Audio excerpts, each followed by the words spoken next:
This is Standing Watch. And now, Evangelist Norbert Link. Greetings, everyone, and welcome back to our Standing Watch program. Where do our modern Christmas customs come from?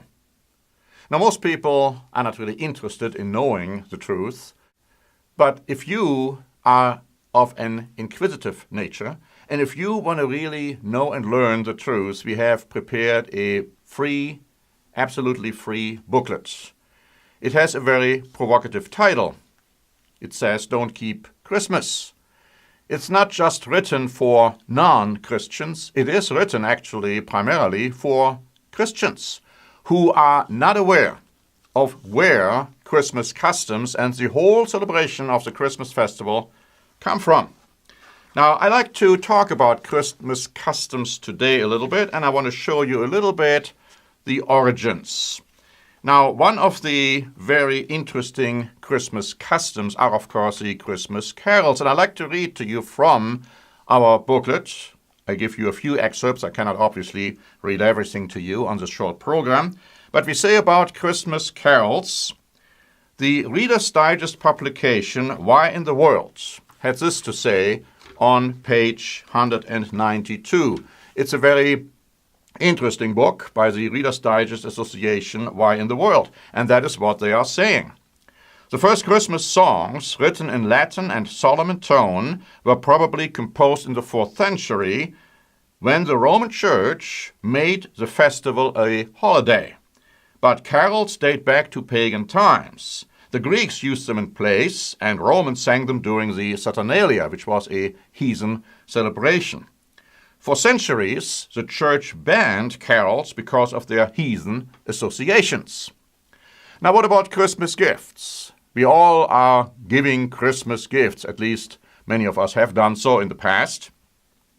But it says in our booklet that a very popular custom associated with Christmas is the exchange of presents. It is claimed that this custom originated with the biblical example of the Magi, or wise men, giving presents to the Christ child.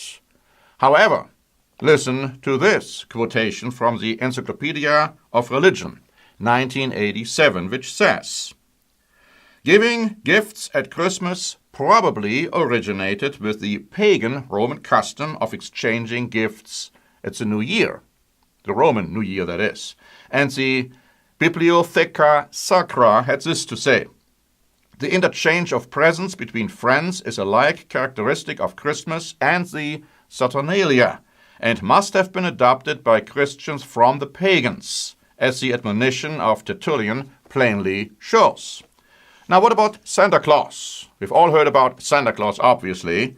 It's closely associated, we say here, with the giving of presents at Christmas time, in the figure of Santa Claus, who is also called St. Nicholas. But in German and Germanic legends, Woden, or Odin, had a holy tree, and when someone came close to that tree on December 25, he found presents under it.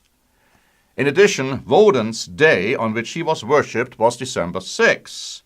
Woden, or Odin, is portrayed as an old man with a big hat, a white coat, a long gray beard, who is riding a horse.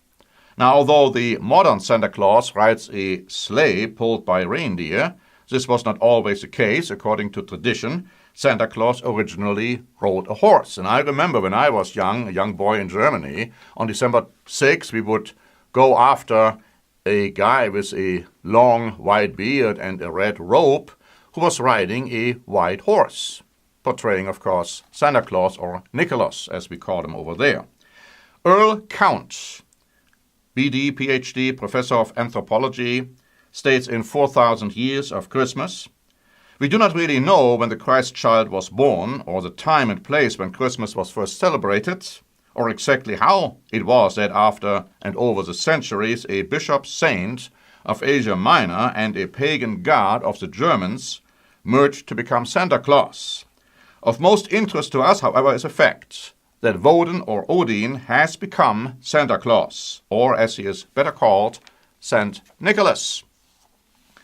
You say, St. Nicholas, a very interesting name. Where does that name come from? Now, in pagan legends, spirits or gods of the water were worshipped as Nick or Nickel.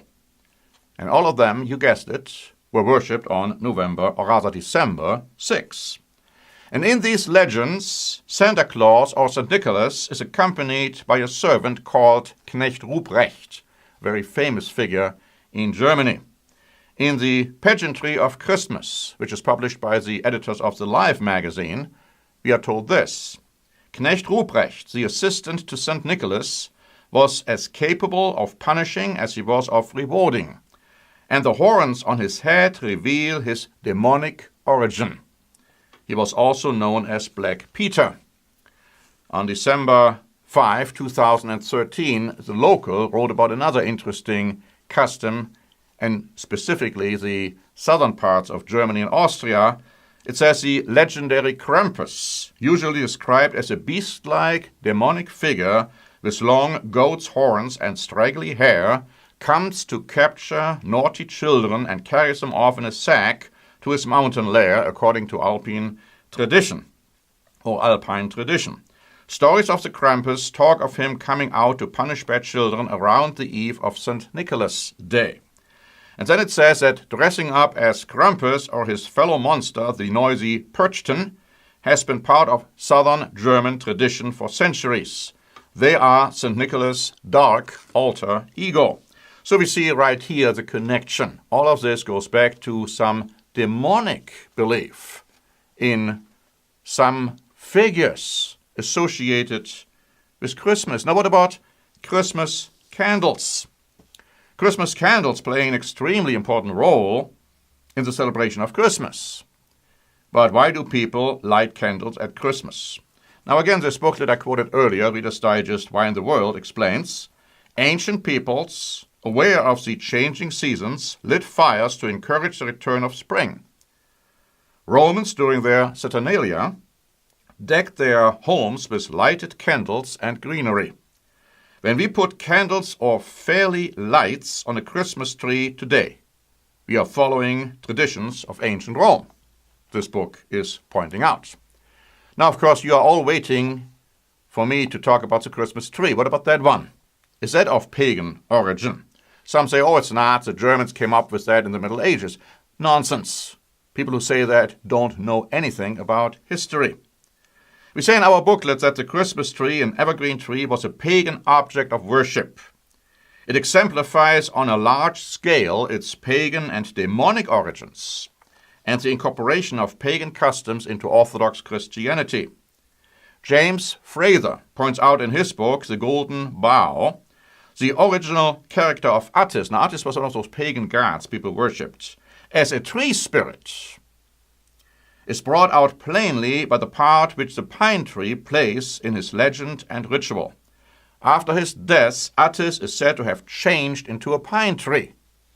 And of course, there are other gods who also are looked upon as tree spirits or who allegedly change into pine trees and other trees. For instance, the god of Egypt, Osiris, was one of them. In one of the inscriptions, it says that Osiris is referred to as the one in the tree. Then you have the Greek god Dionysus, the bull-shaped god of the vine. One of the inscriptions again talks about Dionysus in the tree. The Delphic oracle commanded the Corinthians to worship a particular pine tree equally with the god. One author wrote that the Christmas tree recapitulates the idea of tree worship. Gilded nuts and balls symbolizing the sun. The Christmas tree was absorbed from the honors paid to Odin's sacred fir.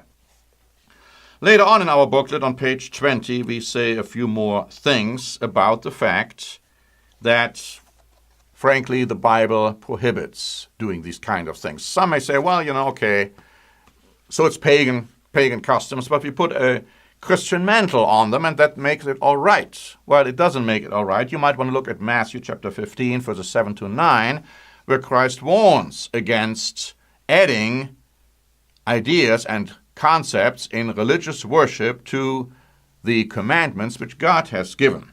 But I'd like to read to you Deuteronomy chapter 12, beginning at verse 29, which has this to say: When the Lord your God cuts off from before you the nations which you go to dispossess, and you displace them and dwell in their land, take heed to yourselves that you are not ensnared to follow them after they are destroyed from before you, and that you do not inquire after their gods, saying, How did these nations serve their gods? I also will do likewise.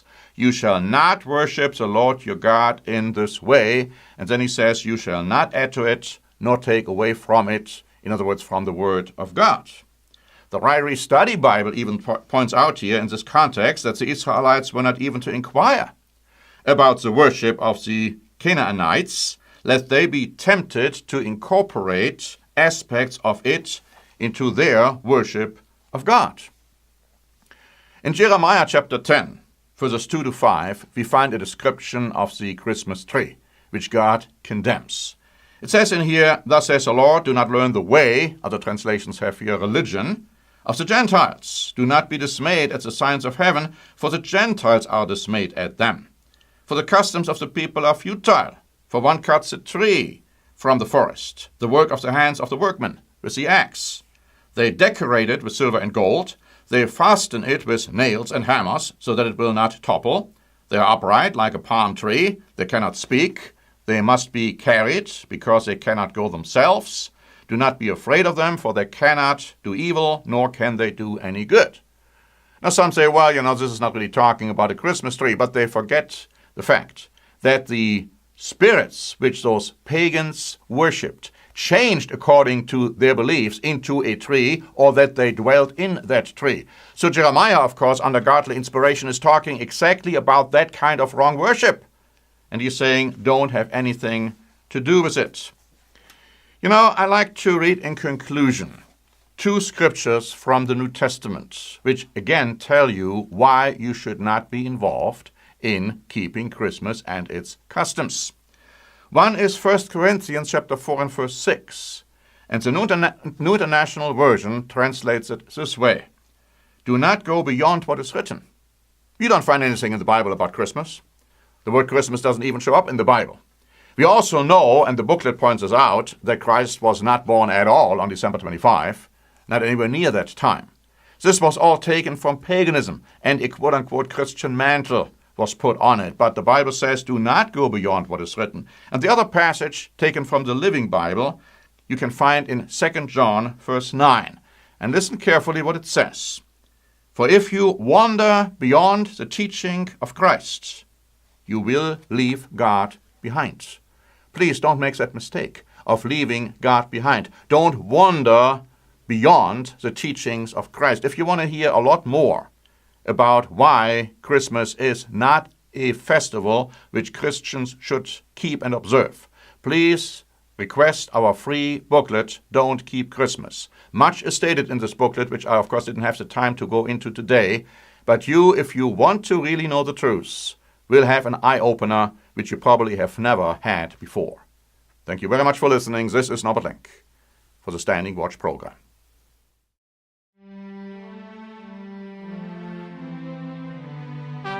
Standing Watch is a presentation by the Church of the Eternal God, P.O. Box 270519, San Diego, California 92198. More information is also available at our website, eternalgod.org.